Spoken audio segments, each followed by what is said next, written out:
నమస్తే, నేను విజయ్. మీరు డయాబెటీస్తో బాధపడుతున్నారా? మీకు ఇప్పుడే డయాబెటీస్ వచ్చింది అనేటువంటి రిపోర్ట్స్ వచ్చాయా? అయితే మీరు ఇమీడియట్గా సుంతి ఆపరేషన్ చేయించుకోవాలా వద్దా? అసలు డయాబెటీస్కి ఈ సర్జరీకి ఉన్న లింక్ ఏంటి? డీటెయిల్డ్గా ఈ వీడియోలో తెలుసుకునే ప్రయత్నం చేద్దాం. ప్రస్తుతం నేను హైదరాబాద్లోని కేపీహెచ్బిలో ఉన్న ట్రీట్మెంట్ రేంజ్ హాస్పిటల్లో ఉన్నాను. ప్రస్తుతం the famous laser surgeon doctor Sridhar Reddy గారు ఉన్నారు.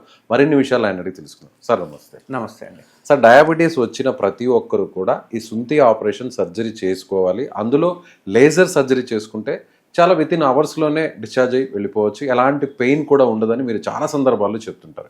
ఎందుకు పదే పదే ఈ విషయాన్ని చెప్తున్నారు, చెప్పండి ప్లీజ్. సో ఈ డయాబెటీస్ వచ్చిన వాళ్ళు చూసుకుంటే కనుక, ఎస్పెషల్లీ మగవారిలో చూసుకుంటే కనుక అంగం ముందరున్న చర్మం ఏదైతే ఉందో అది టైట్ అయిపోతుంది. అది డయాబెటీస్ వచ్చిన వాళ్ళకి అర్థమవుతుంది నేను చెప్పే ఈ టాపిక్. ఎందుకంటే వాళ్ళు ఎంత బాధపడుతుంటారు, వాళ్ళకి ఎటువంటి కాంప్లికేషన్స్ వస్తుంటాయి అనేది వాళ్ళకి బాగా ఐడియా ఉంటుంది. ఎందుకు వస్తుంది ఇట్లా అంటే కనుక, మనం మూత్రం పోసినప్పుడు షుగర్స్ ఉంటాయి కదా, ఆ షుగర్స్ అంగం యొక్క ముందరున్న చర్మాన్ని అతుక్కోవడం అనేది జరుగుతుంది. టచ్ అవుతూ ఉంటాయి. ఆ టచ్ కావడం మామూలుగానే అంగం యొక్క ముందరున్న చర్మం ఏదైతే ఉందో వెనక్కి ఫ్రీగా మూవ్ కావాలి. మనం వెనక్కి అనగానే ఫ్రీగా మూవ్ అవ్వాలి. అట్లా ఫ్రీగా మూవ్ అయితే ఇబ్బంది ఏమి ఉండదు. కానీ కొందరికి ఏమవుతుంది అంటే కొంచెం ముందరలో స్ట్రక్ అయిపోవడం ఇట్లాంటివన్నీ అవుతుంటాయి. అట్లాంటి వాళ్ళకి షుగర్స్ అటాక్ కావడం వల్ల ఆ చర్మం యొక్క ఎలాస్టిసిటీ ఏదైతే ఉందో, లాగంగానే వెనక్కి పోయే ఎలాస్టిసిటీ ఏది ఉందో అది పోతుంది. ఎందుకు పోతుంది అంటే అక్కడ ఉన్న చర్మము మామూలుగా ఎలాస్టిక్గా ఉంటుంది కదా, అది కొంచెము మొద్దు బారిపోయినట్టు అనిపించడము, థిక్ అయిపోవడము, మందంగా తయారు కావడము, కొంచెం రెడ్డిష్ వైట్ కలర్గా మారిపోవడము, షైనీగా ఉండడం, ఇట్లాంటివన్నీ గమనిస్తుంటాం. సో ఇది కొంచెం టైట్ అయ్యే వరకు మీరు బలవంతంగా వెనక్కి లాగడానికి ట్రై చేస్తే కనుక, మేబీ క్లీనింగ్ పర్పస్ అయినా కావచ్చు, లేకుంటే ఇంటర్కోట్ చేసేటప్పుడు కావచ్చు, అది వెనక్కి వచ్చేసింది అనుకోండి, అది బలంతంగా వెనక్కి వచ్చే వరకు మొత్తం చిట్లిపోతుంది, క్రాక్స్ వస్తుంటాయి. ఆ క్రాక్స్ వచ్చిన ఆగానే వాళ్ళకి విపరీతమైన మంట ఉంటుంది, నొప్పి ఉంటుంది. అంతేకాకుండా అందులో నుంచి సెకండరీ ఇన్ఫెక్షన్స్, బ్యాక్టీరియా ఎంటర్ అయిపోయి అక్కడ ఒక రకమైన తెల్లటి జిగురు లాంటిది రావడం జరుగుతుంది, ఫంగల్ ఇన్ఫెక్షన్స్. ఆ లోపల ఫామ్ అయ్యే స్మెగ్మా కూడా మెల్లగా బయటికి రావడము, ఒక రకమైన ఫౌల్ స్మెల్, ఇచ్చింగ్, నలపడము, దురదలు, ఇట్లాంటివన్నీ వస్తూ ఉంటాయి. ఇట్లాంటి వాళ్ళకు మామూలుగా ఇన్ఫెక్షన్స్ అయినప్పుడు కనుక ఇంటర్కోట్ చేస్తే వాళ్ళ పార్ట్నర్స్కి కూడా వీళ్ళ దగ్గర నుంచి అదే క్యాండిడియాసిస్ అంటే ఈ ఫంగల్ ఇన్ఫెక్షన్స్ కావచ్చు, బ్యాక్టీరియల్ ఇన్ఫెక్షన్స్ కావచ్చు, సోకే అవకాశాలు ఉంటాయి. సో ఈ డయాబెటీస్ వాళ్ళకి చర్మం వెనక్కి పోదు. ఎప్పుడైతే అట్లా వెనక్కి పోకపోవడం వల్ల మెల్లగా టైట్ అయిపోయి చివరికి మూత్రం కూడా బంద్ అయిపోతుంది. ఈవెన్ యూరిన్ కూడా పోసుకోలేని పరిస్థితికి వస్తుంది. యూరిన్ పోసినా కానీ విపరీతమైన మంట, నొప్పి స్టార్ట్ అవుతుంది. వీళ్ళు యూరిన్ పోయడానికి కూడా భయపడుతూ ఉంటారు. ఇట్లాంటి వాళ్ళకి మనం అలాగే వదిలేసేస్తే ఆ పైన చర్మం కింద అతుక్కపోయి ఒక టైప్ ఆఫ్ క్యాన్సర్ వచ్చే అవకాశాలు ఉంటాయి. క్యాన్సర్ 3 to 8% క్యాన్సర్స్ అనేవి వీటికే వస్తుంది. ఈ సమస్యతో బాధపడేవాళ్ళు దీన్నే మనము బెలనోపాస్థైటిస్ అంటుంటాం. సో ఈ కండిషన్ వచ్చిన వాళ్ళకి ఏంటి అంటే ఆ చర్మం వెనక్కి పోకపోవడము, ప్లస్ డయాబెటీస్ రావడము, ఆ లోపలంతా స్మెగ్మా అట్లే ఉండిపోవడము, కొన్ని రకాల బ్యాక్టీరియాలు అక్కడ డెవలప్ అవ్వడము, ఫంగల్ ఇన్ఫెక్షన్ రావడము, బ్యాక్టీరియల్ ఇన్ఫెక్షన్ రావడము, అక్కడ స్లోగా ఆ ఇన్ఫెక్షన్ అవతల పార్ట్నర్కి సోకడము, ఇట్లాంటివన్నీ చూస్తూ ఉంటాం అన్నట్టు. సో ఇట్లాంటి వారికి పర్మనెంట్ సొల్యూషన్ ఏంటి అంటే కనుక సుంతి ఆపరేషన్ చేయించుకోవాలి. సుంతి ఆపరేషన్ చేయించుకుంటే వాళ్ళకి అక్కడ బెలనైటిస్ వచ్చే అవకాశం. అందుకే చూసుకుంటే కనుక ముస్లిం కమ్యూనిటీలో బెలనైటిస్ వచ్చే అవకాశాలు లేవు. నెక్స్ట్ అదే అడగబోతున్నాను, మీరే చెప్పారు. వాళ్ళు సుంతి చిన్నప్పుడే చేయించుకుంటారు. యూజువల్గా ముస్లిం వాళ్ళు 4 to 12 yearsలో సుంతి చేయించుకుంటారు. సో వాళ్ళకి బెలనైటిస్ అనేది రాదు. కాబట్టి మనకు చూసుకుంటే కనుక హిందూస్లో ఎవరైతే సర్కంసిషన్ చేయించుకొని వాళ్ళు ఉంటారో వాళ్ళకి మాత్రం ఈ సమస్య ఖచ్చితంగా తెలుస్తుంది, ఖచ్చితంగా ఉంటుంది. మీరు ఫారిన్లో చూసుకుంటే కనుక బెలనైటిస్ తక్కువ మందికి వస్తుంది. అంత ఎందుకంటే వాళ్ళు చిన్నప్పుడే సర్కంసిషన్ చేసేస్తారు. ఎనీ రిలీజియన్ ఇండియన్ కమ్యూనిటీలోనే దీని మీద అంత ప్రాపర్ అవగాహన లేదు. దానివల్ల చిన్నప్పుడు మనం సర్కంసిషన్ అనేది చేయించాం. బట్ రిమైనింగ్ కంట్రీస్లో చూసుకుంటే ఖచ్చితంగా రూల్ ఉంది. సర్కంసిషన్ చేయించుకోవడం వల్ల ఈవెన్ సెక్షువల్ ట్రాన్స్మిటెడ్ డిజీజులు రావు, HIV రాదు, ఈ బెలనైటిస్ రాదు ఫ్యూచర్లో, ఇట్లాంటివన్నీ ఉంటాయి అన్నట్టు. సో ఈ బెలనైటిస్ వచ్చిన తర్వాత వాళ్ళు ఈ ప్రాబ్లమ్ సఫర్ అవుతూ మెల్లగా మూత్రం బంద్ అయిపోయి క్యాన్సర్గా కన్వర్ట్ అయ్యే అవకాశాలు ఉంటాయి. కాబట్టి అది ఖచ్చితంగా చేయించుకోవాలి. ఇంకొకటి ఏంటి అంటే నా దగ్గరకు వచ్చే పేషెంట్స్ ఎవరైతే ఉన్నారో 20 to 25 years ఏజ్ గ్రూప్ వాళ్ళు కూడా ఈ ప్రాబ్లమ్తో సఫర్ అవుతున్నారు. 20 to 25 అంటే వాళ్ళకి డయాబెటిక్ అప్పుడే అటాక్ అవుతుంది. యూజువల్గా నేను చదువుకునే రోజుల్లో చూసుకుంటే 45 years ఏజ్ వాళ్ళకి మేము అడిగేవాళ్ళం క్వశ్చన్, నీకు షుగర్ ఉందా, బీపీ ఉందా అని. బట్ ఇప్పుడు మేము 20 years వాళ్ళని అడగడం స్టార్ట్ చేసాం, షుగర్ ఉందా, బీపీ ఉందా. చూసుకుంటే అందరికీ ఉంది. షుగర్ 20 yearsలో స్టార్ట్ ఉంది. అంటే వాళ్ళ లైఫ్ స్టైల్ హ్యాబిట్స్ కావచ్చు, ఏదైనా కానీ ఇవన్నీ మారడం వల్ల ఎర్లీ ఏజ్లోనే వీళ్ళు డయాబెటీస్కి అటాక్ అవుతున్నారు. చాలామంది నా దగ్గరకు వచ్చే వాళ్ళు పెళ్ళికి ముందే బెలనైటిస్తో బాధపడుతున్నారు. పెళ్ళికి ముందే అంటే వాళ్ళ పెళ్ళికి ముందే షుగర్ వచ్చేసేస్తూ ఉంది. అట్లాంటి వాళ్ళు సెక్షువల్గా అవ్వలేరు, ఇంటర్కోర్స్ చేయలేరు. ఇట్లాంటి వాళ్ళకి ఏమంటారు పెయిన్ఫుల్ వలన మెల్లగా ఎరెక్టల్ డిస్ఫంక్షన్స్ అంటే అంగస్తంభన ఇష్యూస్ వస్తుంటాయి. ఎందుకంటే చర్మం వెనక్కి పోదు, ఆ టైట్ అయ్యే వరకు నొప్పి అయ్యే వరకు తొందరగా ఎజెక్ట్ చేసేస్తూ ఉంటారు. అంటే ఎర్లీ ప్రీమెచ్యూర్ ఎజాక్యులేషన్ ఉంటుంది అన్నట్టు. వాళ్ళ భయంతో కూడా చేయడం అనేది బంద్ చేస్తూ ఉంటారు. ఈరోజు అంటే నేను తెచ్చిన అవేర్నెస్ వలన చాలామంది నేను ఈ చెప్పిన సిమ్టమ్స్ చూసుకొని వాళ్ళ కనుక ఈ సిమ్టమ్స్ ఉంటే వెళ్ళి డయాబెటీస్ టెస్ట్ చేయించుకునేవాళ్ళు. 100% వాళ్ళకి షుగర్ ఉంది. సో ఇప్పుడు మీరు చెప్పిన ఈ సిమ్టమ్స్ అన్ని ఉన్న వాళ్ళలో మాక్సిమం డయాబెటీస్తో బాధపడతారు. డయాబెటీస్ అంటే వాళ్ళకి అప్పటికి షుగర్ ఉందని కూడా తెలియదు. బట్ నేను వీడియో చెప్పిన తర్వాత ఈ సిమ్టమ్స్ చూసుకొని దగ్గర ఉన్న సెంటర్కి వెళ్ళి షుగర్ టెస్ట్ చేయించుకుంటే వాళ్ళందరికీ షుగర్ ఉంది. అంటే ఈ షుగర్ సిమ్టమ్స్ ఏవైతే ఉన్నాయో నేను చెప్పిన యాజ్ ఇట్ ఈస్గా ప్రతి ఒక్కరికి ఇది వస్తుంది.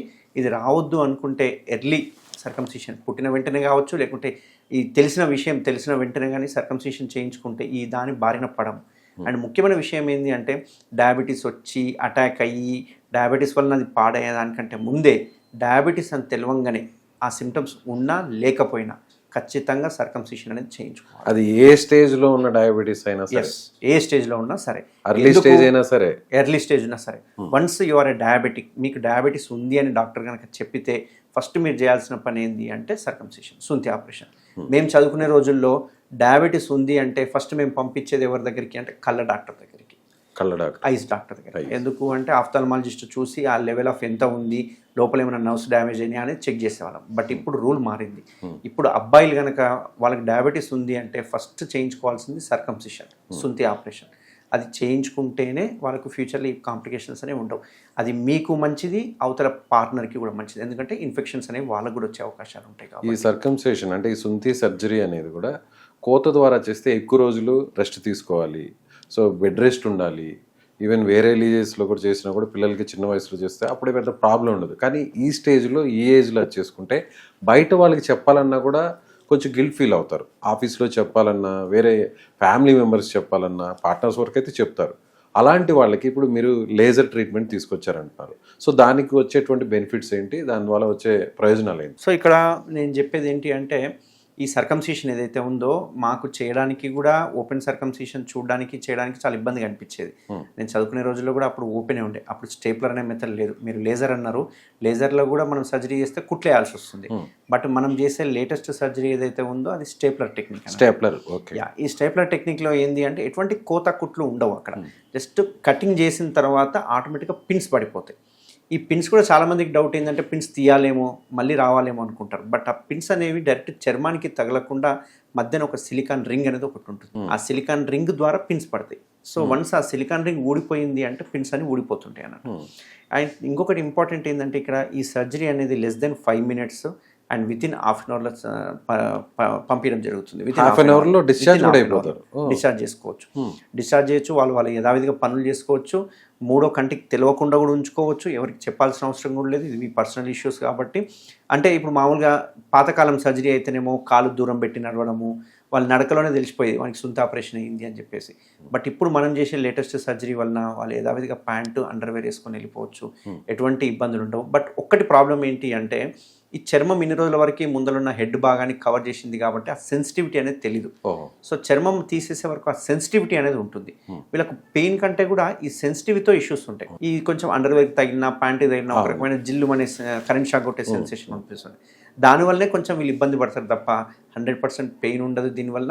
నేను చెప్పేది ఏంటి అంటే ఒక 2 జాగ్రత్తలు మాత్రం తీసుకోవాలి సర్కంసిషన్ అయిన తర్వాత, అది సుంతి ఆపరేషన్ అయిన తర్వాత. ఏంటి అంటే ఒకటి ఎరెక్షన్ అవ్వకుండా చూసుకోవాలి, అంగస్తంభన కాకుండా చూసుకోవాలి, దూరంగా ఉండాలి, చాలా దూరం ఉండాలి. అంగస్తంభన మనకు మామూలుగా ఎర్లీ మార్నింగ్ చూసుకుంటే ఒక 4-5 times అవుతూ ఉంటుంది ప్రతి ఒక్కరికి. ఎందుకంటే ఆ టైంలో హార్మోన్స్ లెవెల్స్ ఎక్కువ ఉంటాయి.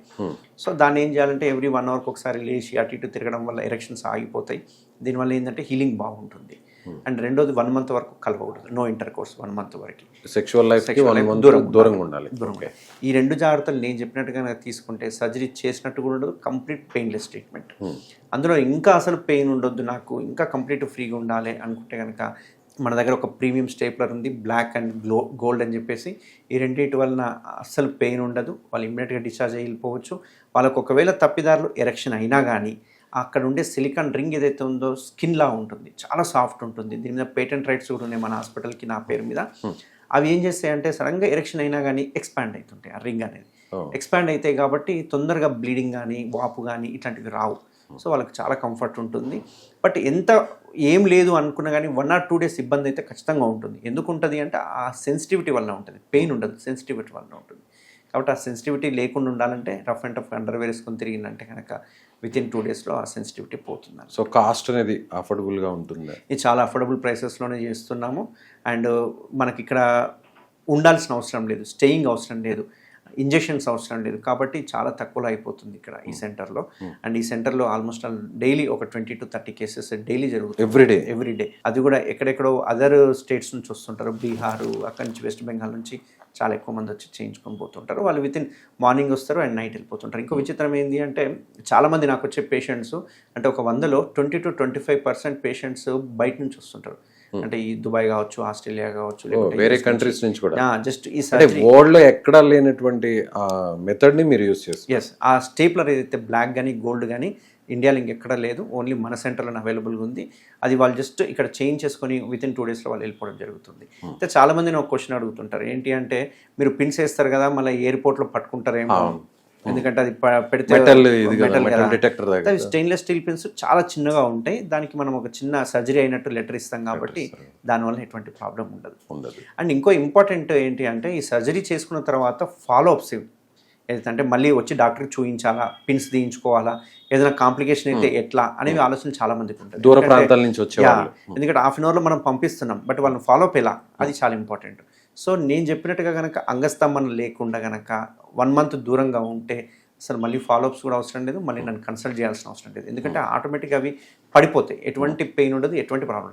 ఎప్పుడైతే మీరు అంగస్తంభన నిద్రలో తెలియకుండా అయ్యింది అంటే కనుక అప్పుడు మీకు పెయిన్ వచ్చే అవకాశాలు ఉంది, బ్లీడింగ్ వచ్చే అవకాశాలు ఉంటాయి, అప్పుడు నన్ను కలుసుకోవాల్సిన అవకాశం కూడా అవసరం పడుతుంది. ఓకే, సో టెలిఫోన్ ద్వారా అయినా కూడా ఏదైనా సజెషన్స్ అనేవి కూడా ఇస్తుంటారు ఒకవేళ ఇట్లాంటివన్నీ. మేము ఒక వాట్సాప్ నెంబర్ ఉంది, ఆ వాట్సాప్కి ఫొటోస్ పెడితే మనం దాన్ని బట్టి వాళ్ళకి గైడెన్స్ అనేది ఇవ్వడం జరుగుతుంది. ఇప్పటి వరకు ఇలాంటి సర్జరీస్ ఎన్ని చేస్తుంటారు? ఇప్పటిదాకా ఒక 30,000 ప్లస్ అయింది. 13,000 ప్లస్ 30 30,000 సర్జరీలు. 30,000. గ్రేట్.